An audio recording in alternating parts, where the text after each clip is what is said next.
आनंद मठ। आनंद मठ और ऋषियों की अनमोल धरोहर को संजोएं।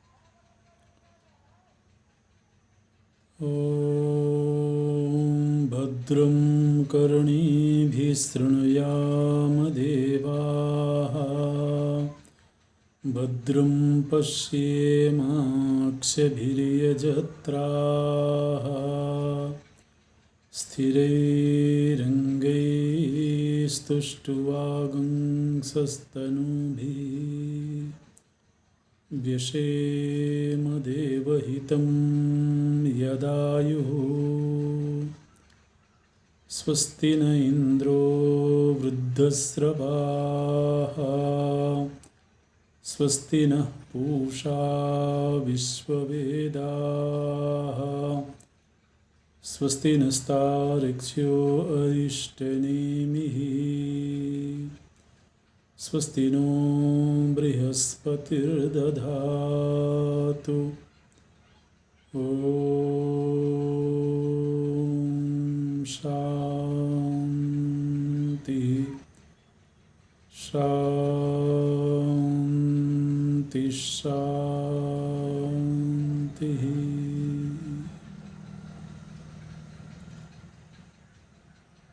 सच्चिदानन्दरूपाय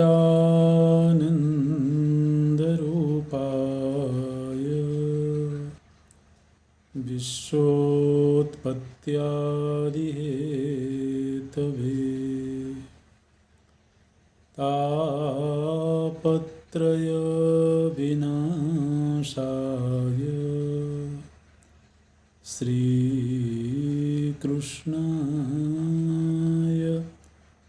वयं नमः। श्रीकृष्णाय वयं नमः।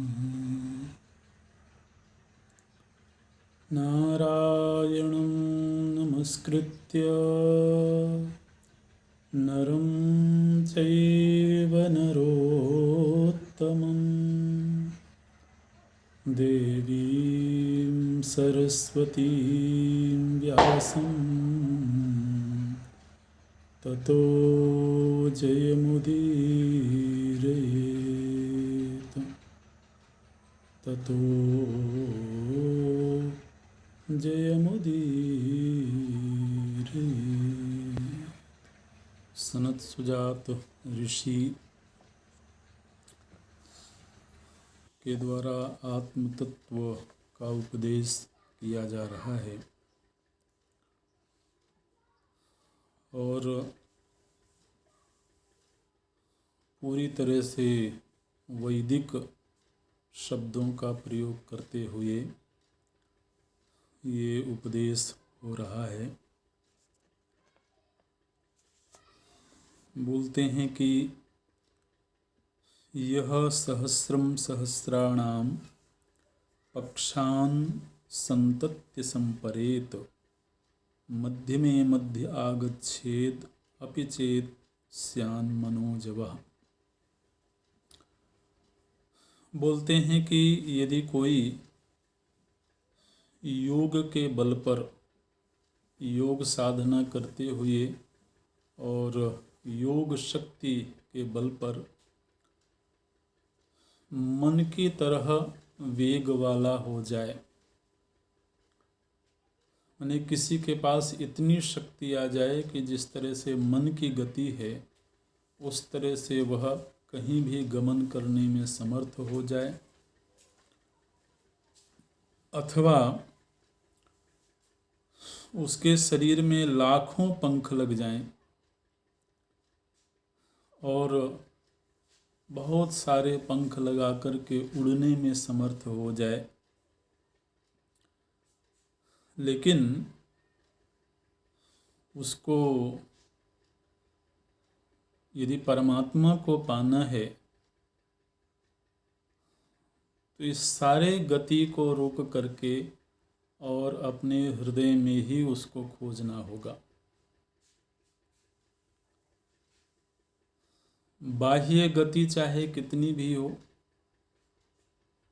कितना ही व्यक्ति समर्थ हो, लेकिन परमात्मा का अनुसंधान तो शांत चित्त होकर के और हृदय में ही करना होगा, क्योंकि हृदय में ही उसकी प्राप्ति होती है। योगिनस्तम प्रपश्यन्ति भगवंतम सनातनम। योगी ही उस सनातन परमात्मा को प्राप्त करते हैं। यहाँ पर बहुत सुंदर ढंग से अधिकारी का एक श्लोक में निरूपण करते हैं। उस परम तत्व को प्राप्त करने के लिए कौन समर्थ है, कौन सक्षम है उसके लिए। बोलते हैं, न दर्शने तिष्ठति रूपमस्य पश्यन्ति चैनम सविशुद्ध सत्वाः। बोले कि यह जो आत्मा है, आत्म तत्व है, इसके स्वरूप का सभी लोग साक्षात्कार नहीं कर सकते हैं। न दर्शने तिष्ठति रूपमस्य। परमात्मा के स्वरूप का, आत्मा के स्वरूप का दर्शन करने में हर कोई समर्थ नहीं है, लेकिन किसी ने भी नहीं देखा है, किसी ने भी साक्षात्कार नहीं किया है, ऐसी बात नहीं है। पश्यन्ति, वो लोग देखते हैं, अर्थात वो लोग उस तत्व का साक्षात्कार करते हैं। कौन? सविशुद्ध सत्वाः, जिनका हृदय, जिनका अंतःकरण विशुद्ध हो गया है। हृदय तो सभी के पास में है और हृदय में ही परमात्मा का निवास भी है। हृदय और परमात्मा के बीच तो कोई दूरी नहीं है, लेकिन ऐसा होने पर भी हर व्यक्ति क्यों नहीं उसका साक्षात्कार करता? तो कहते हैं कि सविशुद्ध सत्वाः पश्यन्ति, जिनका सत्व अर्थात अंतःकरण, हृदय विशुद्ध हो गया है, शुद्ध हो गया है। अच्छा, हृदय शुद्ध हो गया है, इसका प्रमाण क्या है?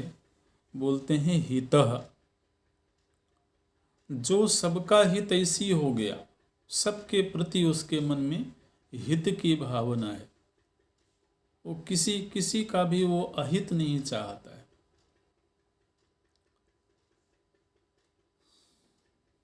हितः मनीषी, मनीषी मने मन को वश में रखने की सामर्थ्य है, जिसमें मनसा न तप्यते, और जिसका मन इतना सात्विक हो गया है कि वह अब सांसारिक दुखों से दुखी नहीं होता है। सांसारिक दुख तो होंगे, हर किसी के जीवन में होते हैं। मनुष्य जन्म में ये आशा करना कि यह जन्म, यह जीवन केवल सुखमय ही होगा, तो ये प्रकृति के विरुद्ध आशा है, क्योंकि मनुष्य जन्म ही मिश्रित कर्मों से प्राप्त हुआ है। है ना, देवता ये आशा कर सकते हैं कि देव योनि में पहुंचने के बाद में केवल सुखमय परिस्थिति ही प्राप्त हो, क्योंकि ऐसा संभव है, वो योनि ही ऐसी है। लेकिन मनुष्य योनि ही इस तरह से इस सृष्टि में बनी है जिसमें मिश्रित कर्मों के फल प्रकट होंगे। तो प्रतिकूल फल भी प्रकट होंगे और अनुकूल फल भी प्रकट होंगे। लेकिन जब कोई साधक हो गया तो वह अपनी दिनचर्या से, अपने नियम संयम से, अपने सत्संग से चित्त को इतना विशुद्ध बना लेता है, इतना सात्विक बना लेता है कि दुखद परिस्थिति भी उसके चित्त को दुखी नहीं करते हैं। तो बोलते हैं मनसा न तप्यते। देखिए कितने कितने साधन बताए। सबसे पहले कहा सुविशुद्ध सत्वाहा, जिसका अंतःकरण शुद्ध हो गया है, निर्मल हो गया है। लेकिन अंतःकरण निर्मल हुआ है, इसकी पहचान क्या है? तो बताते हैं 4 तरीके बताए हैं जिससे ये समझा जा सकता है कि अंतःकरण शुद्ध हुआ या नहीं हुआ। पहला है हितः। हितः मतलब सभी के प्रति हित की भावना है, और सभी के प्रति हित की भावना तभी हो सकती है जब किसी से भी द्वेष न होवे। अन्यथा जिसके प्रति द्वेष होगा उसके हित की भावना तो नहीं आएगी। तो शुद्ध हृदय का पहला लक्षण है किसी के प्रति भी अहित, किसी का अनिष्ट हो जाए ऐसी वृत्ति नहीं आती है चित्त में। दूसरा लक्षण है मनीषी। मनीषी का एक अर्थ होता है जो अपने मन के ऊपर शासन करता हो, मन को अपने नियंत्रण में रखने में समर्थ हो। और तीसरा मनसा न तप्यते, वह मन से बाह्य विषयों को लेकर के दुखी नहीं होता है। और चौथा बताते हैं यह प्रव्रजेयुः। यह प्रव्रजेयुः, जो संसार के किसी भी संबंध के प्रति अब आसक्त नहीं रहा। जितने भी सांसारिक रिश्ते हैं उनके प्रति उसके मन में अब कोई आसक्ति नहीं है। वो संबंध है तो भी ठीक है, नहीं है तो भी ठीक है। ऐसी जिसकी मनोवृत्ति बन गई, ये प्रव्रजेयुः।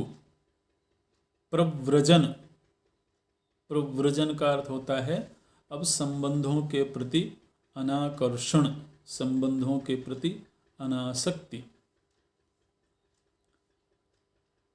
तो इन योग्यताओं से संपन्न, इन गुणों से संपन्न जो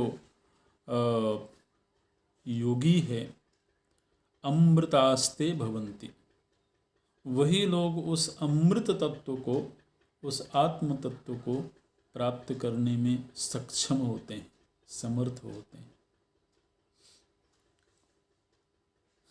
ये बोलते हैं। आगे कहते हैं कि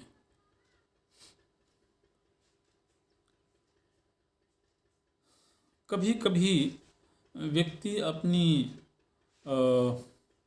कुछ बाह्य उपलब्धियों को लेकर के, कुछ बाह्य ज्ञान और व्यवहार को लेकर के इतना दंभी हो जाता है कि वह अपने हृदय में अनेक दोषों को छिपा करके रखता है।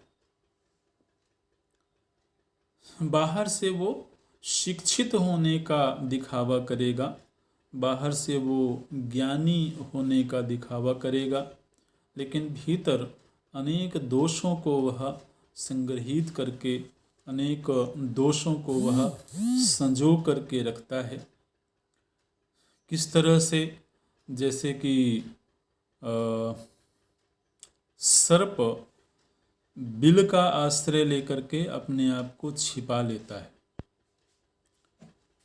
इसी तरह से दंभी व्यक्ति बाहर से तो अपने आप को विद्वान की तरह से प्रदर्शित करेगा, लेकिन भीतर अनेक दोषों को वह छिपा करके रखता है। ऐसा जो व्यक्ति है वह मोह में ही पड़ता है, वह कभी भी आत्मतत्व का साक्षात्कार नहीं करता है।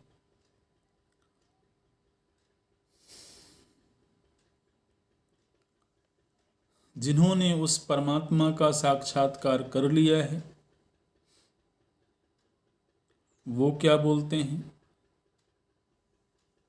तो सनत सुजात ऋषि महाराज धृतराष्ट्र के सामने ये बात कहते हैं, बोलते हैं, अहमेव स्मृतो माता पिता पुत्रोऽस्म्यहं पुनः आत्मा हमपि सर्वस्य यच्च नास्ति यदस्ति च। बोलते हैं, मैं ही सबकी माता हूँ, मैं ही सबका पिता हूँ, मैं ही पुत्र हूँ, मैं ही सबकी आत्मा हूँ। जो कुछ है अथवा जो कुछ नहीं है, जो कुछ होगा अथवा जो कुछ नहीं होगा, वो सब मैं ही हूँ।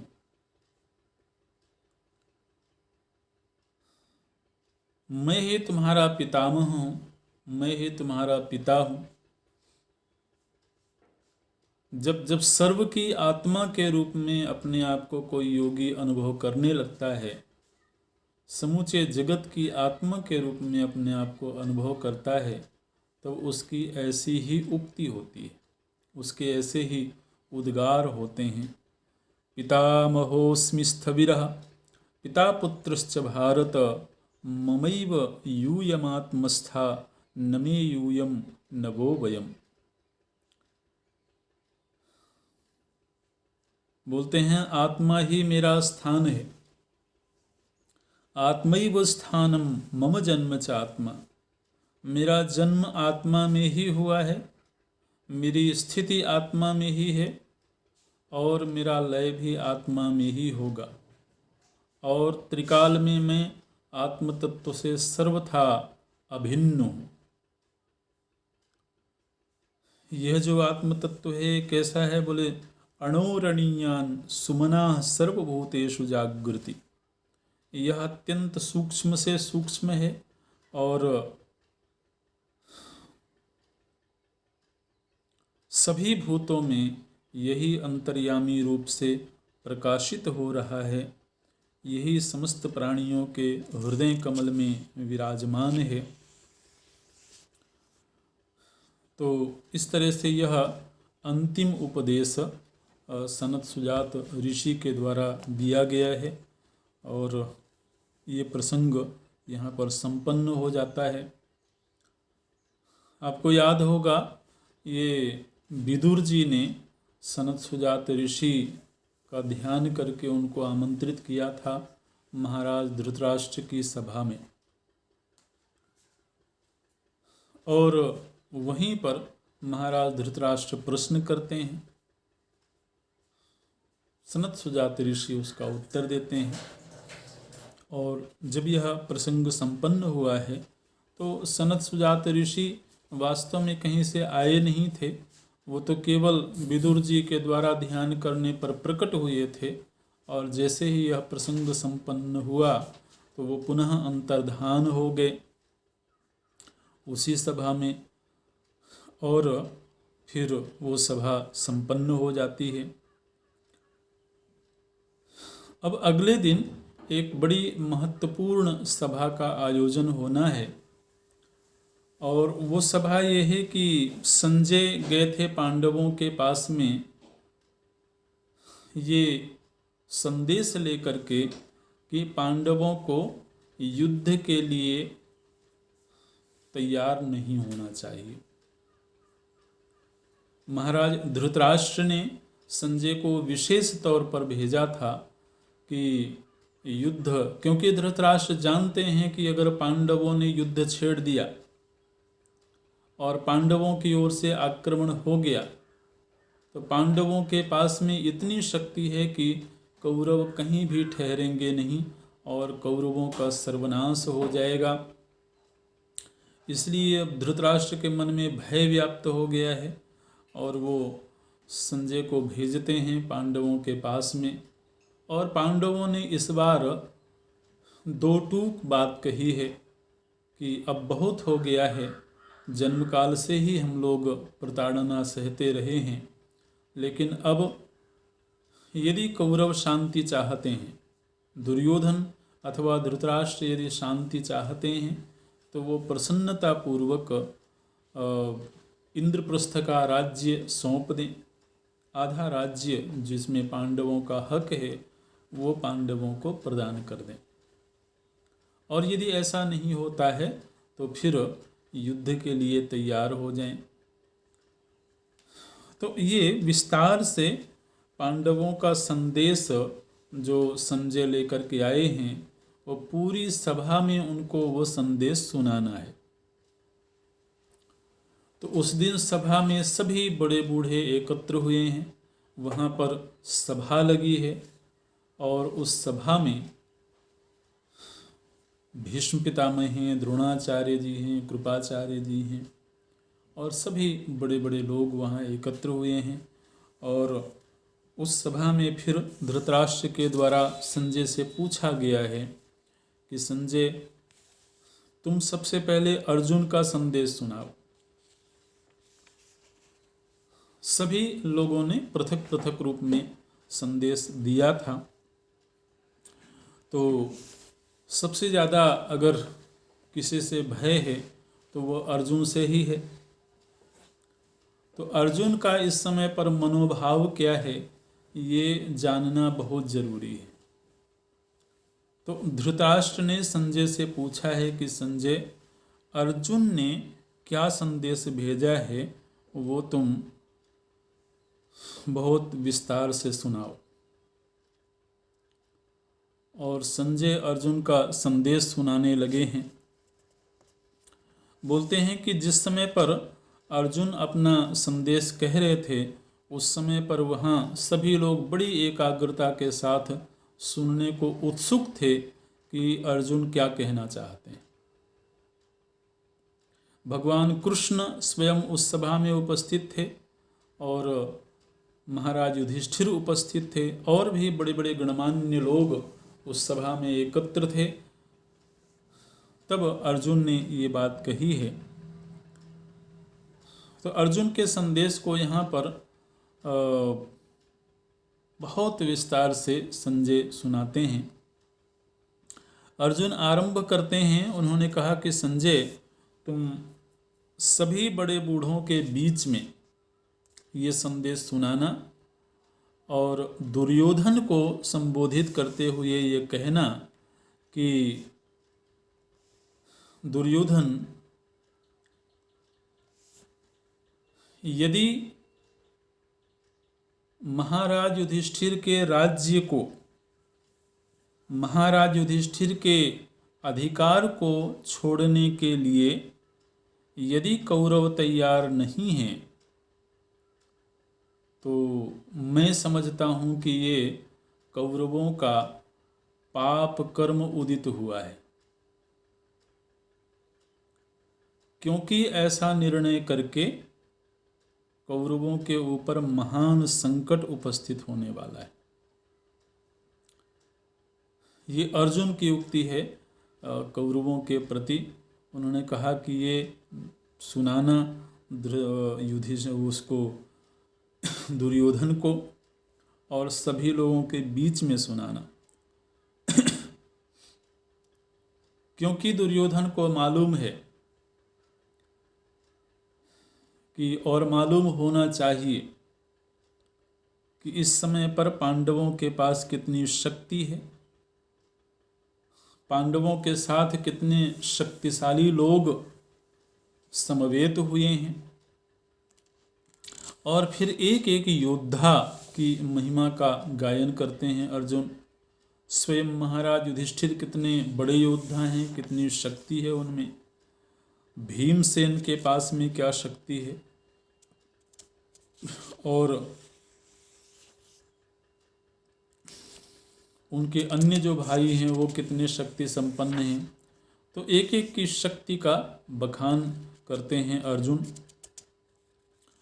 और फिर उनके पक्ष में जितने लोग एकत्र हुए हैं उनकी शक्तियों का भी विस्तार से वर्णन करते हैं। भगवान कृष्ण के विषय में अर्जुन बोलते हैं कि संजय, विशेष तौर पर उस कौरव सभा में भगवान कृष्ण के विषय में ये बात कहना।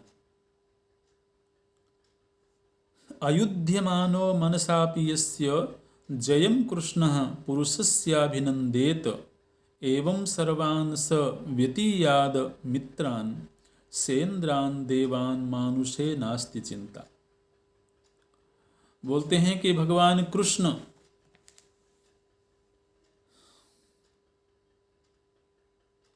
युद्ध ना करें, लेकिन भगवान कृष्ण ने मन में यदि चिंतन कर लिया कि इसकी विजय होनी चाहिए, जिसके विजय का उन्होंने मन में चिंतन कर लिया, फिर उसे कोई परास्त नहीं कर सकता।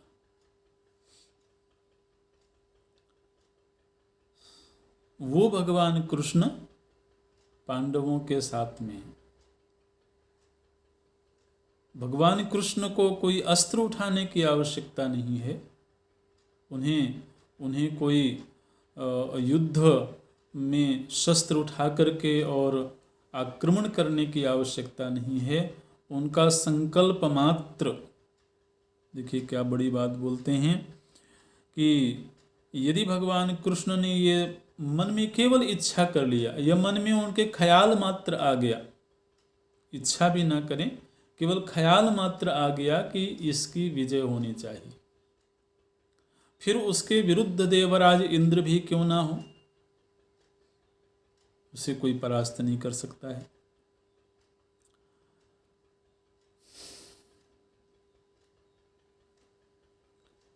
जो व्यक्ति भगवान कृष्ण के ऊपर विजय प्राप्त करने की इच्छा रखता हो, जो इच्छा की दुर्योधन और कर्ण और शकुनी ये लोग रखते हैं, तो ये इच्छा वैसी ही है जैसे कि कोई दोनों बाहुओं को फैला करके और समुद्र को अपने आगोश में ले लेने की इच्छा करता हो। माने असंभव तो वही श्री कृष्ण हैं, वही वासुदेव हैं। सबाहुभ्याम सागरम उत्तितीर्षे महोदधिम सलिलस्याप्रमेयम् तेजस्विनं कृष्णमत्यंत शूरम युद्धेन यो वासुदेवम जिगीषेत। तो भगवान कृष्ण की बड़ी महिमा अर्जुन गाते हैं और बोलते हैं कि संजय, ये बात तुम वहाँ भरी सभा में सुनाना लोगों को। और फिर एक एक योद्धा का विस्तार से वर्णन करते हैं, अपने पुत्रों के शक्तियों का भी वर्णन करते हैं।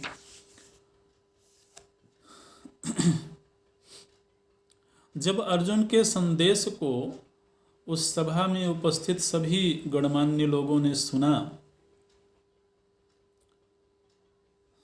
तो भीष्म पितामह अर्जुन के महात्म्य का वर्णन करने लगे। बोले, महाराज धृतराष्ट्र, एक समय की बात है, एक बार देवगुरु बृहस्पति जी और असुर गुरु शुक्राचार्य जी ये इंद्र के साथ में ब्रह्मा जी की सभा में गए हुए थे। और ब्रह्मा जी की सभा में ये लोग बैठे हुए थे। इतने में देखते क्या हैं कि दो ऋषि हैं और वो ऋषि ब्रह्मलोक में आए और ब्रह्मा जी की ओर देखे बिना, ब्रह्मा जी का अभिवादन किए बिना ब्रह्मलोक से आगे चले गए।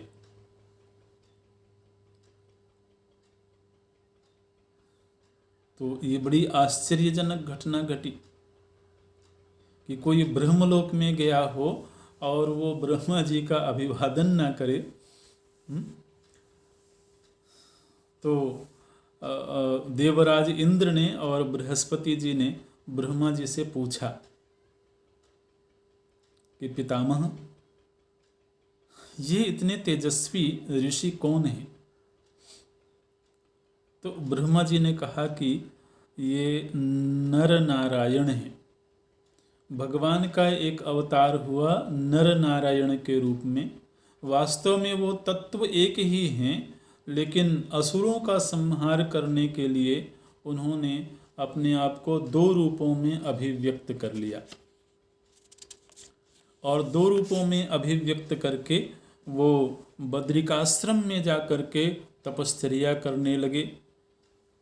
वही जो नर नारायण हैं वो अपने तप के बल पर इतनी शक्ति संपन्न हैं कि वो ब्रह्मा जी की सभा का भी अतिक्रमण कर सकते हैं, ब्रह्मा जी के ऊपर भी शासन करने में समर्थ हैं। तो वो जो नर नारायण हैं वही इस समय पर अर्जुन और श्री कृष्ण हैं। ये भीष्म पितामह कौरवों की सभा में बता रहे हैं। बोलते हैं एष नारायणः कृष्णः। ये जो नर नारायण दो ऋषि के रूप में हैं, उनमें नारायणः कृष्णः, एष नारायणः कृष्णः फाल्गुनश्च नरः स्मृतः। और फाल्गुन अर्थात अर्जुन बोले ये नर है। यहाँ नर शब्द का अर्थ मनुष्य नहीं करना, नर मतलब भगवान का जो एक अवतार है, ऋषि रूप में अवतार है। तो भीष्म पितामह बोलते हैं कि धृतराष्ट्र, तुम जरा इस बात पर गौर करो, जो नर नारायण ब्रह्मलोक का भी अतिक्रमण करने की सामर्थ्य रखते हों, उनके सामने तुम युद्ध करना चाहते हो? तुम जरा सोचो कि एक ही रथ पर, देखिए जी, अर्जुन चाहे भगवान को बुलाने जाते चाहे नहीं जाते लेकिन नर नारायण तो कभी अलग हो ही नहीं सकते। तो भीष्म पितामह बोलते हैं कि जिस समय ये नर नारायण एक ही रथ पर दिखेंगे, उस समय कौरवों की क्या स्थिति होगी।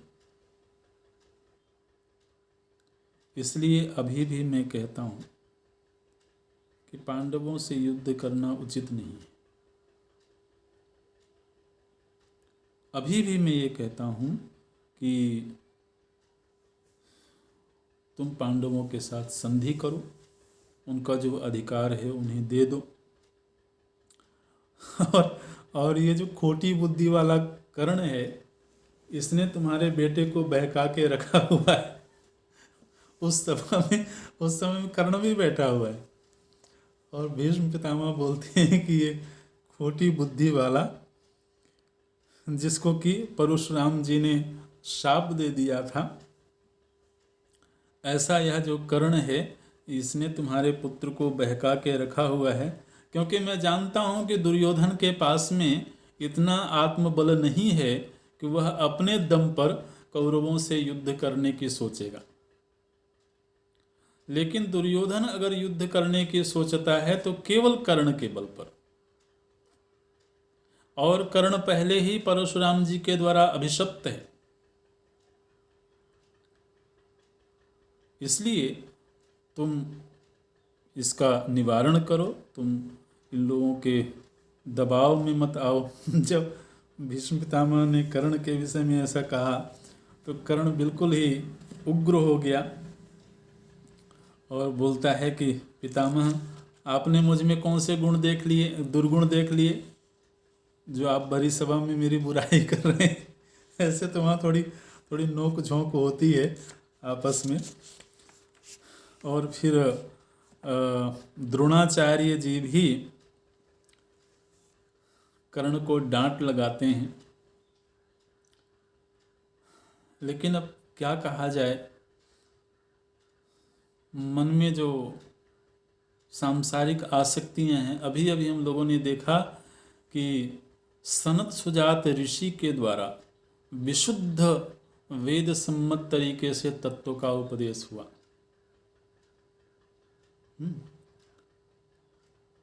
विदुर जी ने पहले धर्म का उपदेश किया बहुत विस्तार से, फिर विदुर जी ने सनत सुजात ऋषि को आमंत्रित करके तत्व का उपदेश करवाया, ताकि किसी भी तरह से धृतराष्ट्र की जो बुद्धि है वो सत्कर्म में लग जाए। लेकिन हुआ क्या?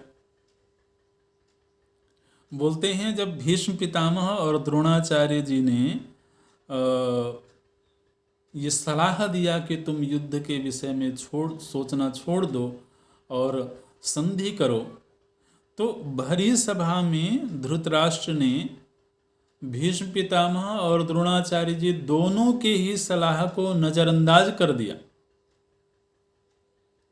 और नजरअंदाज करके फिर से संजय की ओर देखते हुए बोलता है कि संजय, तुम जरा और पांडवों का संदेश सुनाओ, और पांडवों ने क्या कहा है। तो आप जरा सोचें कि ये जो बुद्धि की विकृतियां हैं ये इतनी आसानी से निकलती नहीं है। विदुर जैसा धर्मात्मा जिसका मंत्री हो, मंत्री का अर्थ होता है जो नित्य प्रति मंत्रणा देता हो, नित्य प्रति जीवन संबंधी सलाह देता हो,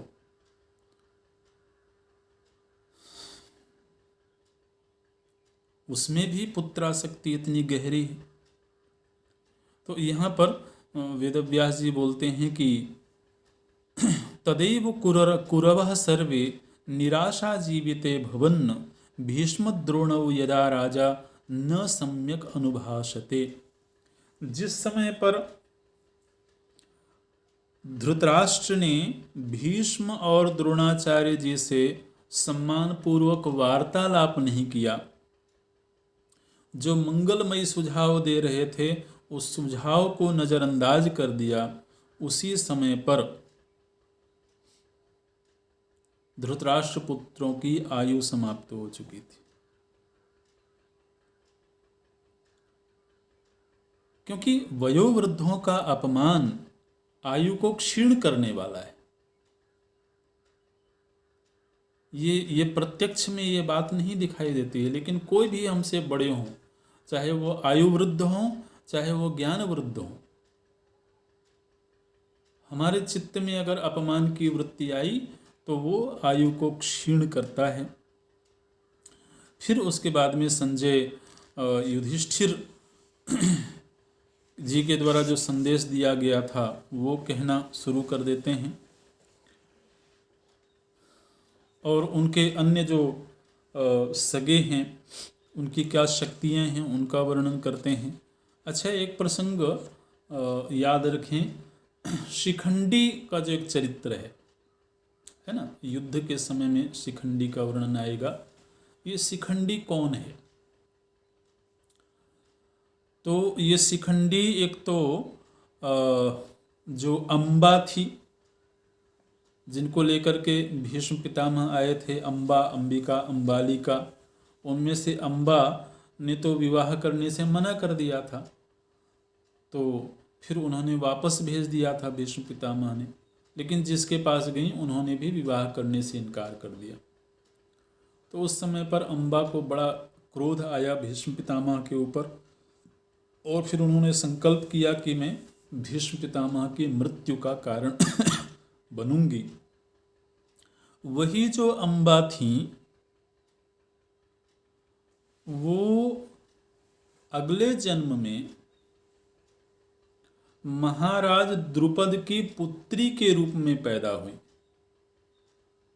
ध्यान दें, महाराज द्रुपद मतलब जो द्रौपदी जी के पिता हैं, तो एक तरह से वो द्रौपदी जी की बहन के रूप में उनका जन्म हुआ था।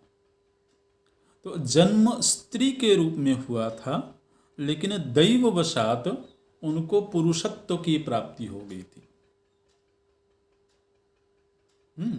जन्म हुआ है स्त्री के रूप में, लेकिन कुछ दैव योग से, कुछ दैव का विधान था कि उनको पुरुषत्व की प्राप्ति हो गई थी। तो एक तरह से उनमें स्त्री और पुरुष दोनों के ही गुण विद्यमान थे। स्त्री पुंसोः पुरुष व्याघ्र यह सवेद गुणान। ऐसे तो स्त्री में जो गुण अथवा अवगुण होते हैं, पुरुष में जो गुण और अवगुण होते हैं, उन दोनों से ही वो संपन्न थी और उन्हीं का नाम शिखंडी था। इस तरह से तो ये शिखंडी बहुत बलवान हैं, बहुत पराक्रमी हैं। और आगे चल करके यही भीष्म पितामह की मृत्यु का कारण बनी, क्योंकि भीष्म पितामह ने यह प्रतिज्ञा करी थी कि मैं कभी भी स्त्री के सामने शस्त्र नहीं उठाऊंगा। और उस समय फिर अर्जुन ने उनको आगे करके युद्ध किया था। तो उनके पास में कितनी शक्ति है उसका भी संजय वर्णन करते हैं।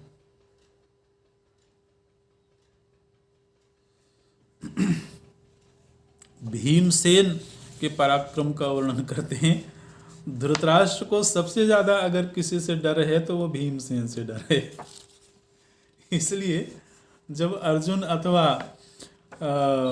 महाराज युधिष्ठिर की चर्चा होती रही तब तक तो धृतराष्ट्र थोड़ा शांत ही बैठे हुए थे, लेकिन जैसे ही भीमसेन का प्रसंग आया तो धृतराष्ट्र बोलते हैं कि संजय, भीमसेन से मुझे बड़ा डर लगता है और मैं समझता हूँ कि जिस दिन क्रोध करके भीमसेन मेरे पुत्रों के ऊपर आक्रमण कर देगा उस समय मुझे नहीं लगता कि मेरा कोई पुत्र जीवित रह पाएगा।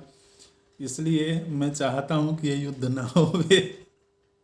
देखिए, व्यक्ति कभी कभी धर्म का मार्ग चुनता है भय की वजह से। तो वो भीमसेन को याद करके धृतराष्ट्र थोड़ा विलाप भी करते हैं और फिर अपने पुत्रों को समझाते भी हैं कि तुम लोगों ने युद्ध का जो ठान रखा है इससे मेरे पुत्रों की बलि देना चाहते हो। भीमसेनाद्धि में भूयो भयम संजायते महत्। भूयो भयम संजायते महत् भयम संजायते। राजा बोलते हैं धृतराष्ट्र की, भीमसेन से मुझको महान भय की प्राप्ति हो रही है। क्रुद्धादमर्षणात् तात व्याघ्रादिव महारुरोह। जिस दिन भीमसेन क्रुद्ध होकर के मेरे पुत्रों के ऊपर टूट पड़ेगा उस समय मानो कि व्याघ्र ही मृगों के ऊपर टूट पड़ा हो। इसलिए भीमसेन के भय को याद करके क्या बोलते हैं, मैं रात भर गर्म सांसें ले लेकर जागता रहता हूँ। भीमसेन के पराक्रम को याद करके जागर्मी रात्रया सर्वा, मैं अनेक रात्रियों से जाग रहा हूँ। और किस तरह से, जैसे कि सिंह से डरे हुए कमजोर पशु जागते रहते हैं, उनको नींद नहीं आती है, उस तरह से मुझको रात रात भर नींद नहीं आती है। दीर्घमुष्णं च निश्वसन् भीतो वृकोदरात् तात सिंहात् पशुरिवापरः। भीमसेन इंद्र की तरह तेजस्वी हैं और अपनी सेना में मैं एक भी व्यक्ति को नहीं देखता हूँ जो भीमसेन का सामना कर सके। तो धृतराष्ट्र स्वयं ही भीमसेन की शक्ति का वर्णन करते हैं विस्तार से और अंततः अपने पुत्र को दुर्योधन को वो डांटने लगे। बोलते हैं कि तुमने इस कर्ण के प्रभाव में आकर के हमको युद्ध में झोंक रखा है और ये भीमसेन हम में से किसी को छोड़ेगा नहीं। और ये चर्चा दीर्घ काल तक चलती है। धृतराष्ट्र को जब जब भय की स्थिति बनती है तब तब वो शांति की बातें करते हैं और दुर्योधन बीच बीच में उनको उकसाता रहता है। कर्ण बीच बीच में उकसाता है, और जब ये लोग उकसाते हैं तब पुनः वो युद्ध के लिए तैयार हो जाते हैं। और ये सभा दीर्घ काल तक चलती है।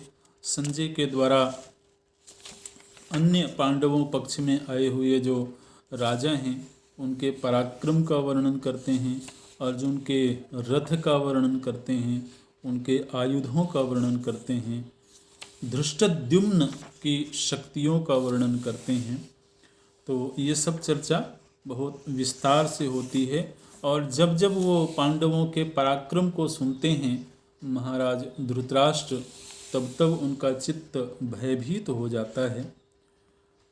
और फिर अंत में भगवान कृष्ण का संदेश संजय ने सुनाया है कौरवों को, और भगवान कृष्ण के संदेश में भी यही बात है कि पांडवों को उनका अधिकार प्राप्त होना चाहिए, और यदि ऐसा नहीं होता है तो अंततः कौरवों को अपने जीवन की बलि देनी होगी। ये विस्तार से संजय ने भगवान कृष्ण के संदेश को सुनाया है। दोनों तरफ की जो शक्तियां हैं उन शक्तियों का एक तुलनात्मक चिंतन भी हुआ है कि अंततः पांडवों और कौरवों की आपसी जो शक्तियां हैं उनमें कहाँ कौन कम है कौन ज़्यादा है। और इस चर्चा के बाद उस सभा में भगवान वेदव्यास जी का पदार्पण हुआ है, और भगवान वेदव्यास जी आए हैं। माता गांधारी जो कि अंतःपुर में थी वो भी उस सभा में उपस्थित हुई हैं, और फिर भगवान वेदव्यास जी के द्वारा भगवान कृष्ण और अर्जुन की महिमा का गायन किया गया है। ये प्रसंग बड़ा सुंदर है, इसको थोड़ा हम विस्तार से देखेंगे, जहाँ पर कि वेदव्यास जी के द्वारा भगवान कृष्ण के नामों का महात्म्य बताया गया है। जैसे भगवान का एक नाम है गोविंद, तो इस नाम का क्या तात्पर्य है। भगवान का एक नाम है केशव, एक नाम है वासुदेव। तो इस तरह से जो प्रधान प्रधान नाम हैं, इन नामों का रहस्य क्या है, इन नामों की महिमा क्या है, ये सभा में, कौरवों की सभा में वेदव्यास जी के द्वारा वर्णन किया गया है। सबसे पहले तो वेदव्यास जी ने कहा कि भगवान कृष्ण की महिमा से ये कौरव लोग परिचित ही नहीं है।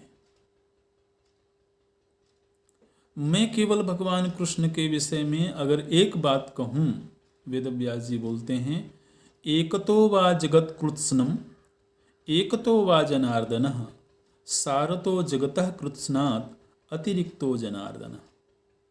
बोलते हैं कि एक और अकेले जनार्दन खड़े हो जाएं और एक और समूचे जगत की शक्ति खड़ी हो जाए,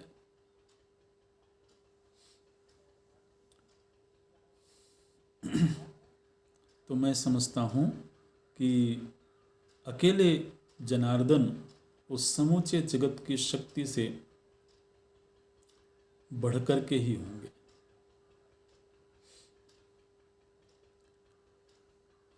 कहने का ढंग है, भगवान की महिमा को प्रकट करने का ढंग है, और शास्त्रों को इसलिए भी पढ़ना चाहिए क्योंकि वक्ताओं के द्वारा अलग अलग ढंग से जब भगवान की महिमा गाई जाती है तो उससे चित्त और उनकी ओर आकृष्ट होता है, उनकी ओर झुकता है।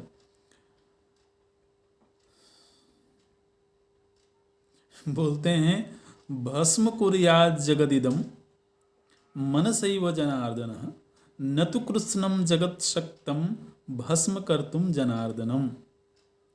बोलते हैं कि भगवान जनार्दन, भगवान श्री कृष्ण संकल्प मात्र से इस जगत को भस्म कर सकते हैं, लेकिन ये समूचा जगत अकेले भगवान कृष्ण को भस्म करने में समर्थ नहीं होगा। ऐसे बोलते हैं, न तो कृत्स्नम जगत शक्तम, इस समूचे जगत की शक्ति एक अकेले कृष्ण को भी भस्म करने में समर्थ नहीं होगी। जबकि एक अकेले भगवान कृष्ण अपने संकल्प मात्र से इस समूचे जगत को भस्मीभूत कर सकते हैं। वो भगवान कृष्ण किधर होते हैं,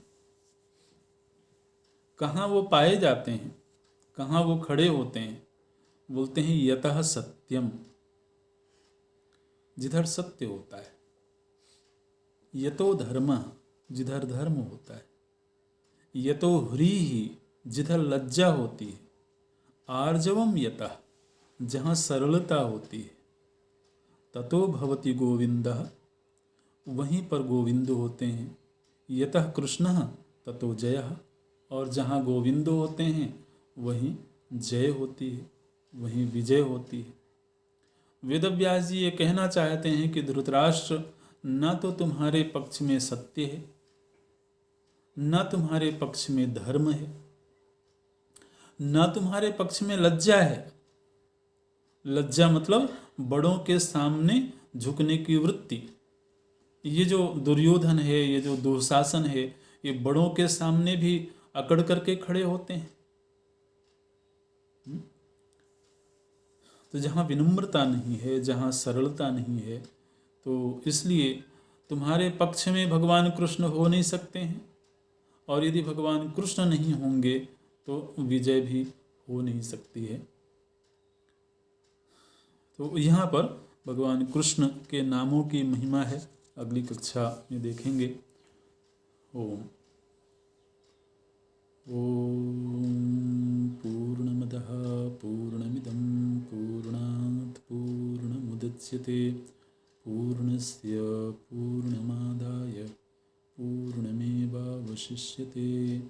ओम शांति शांति शांति। हरि ओम श्री गुरुभ्यो नमः। हरि ओम।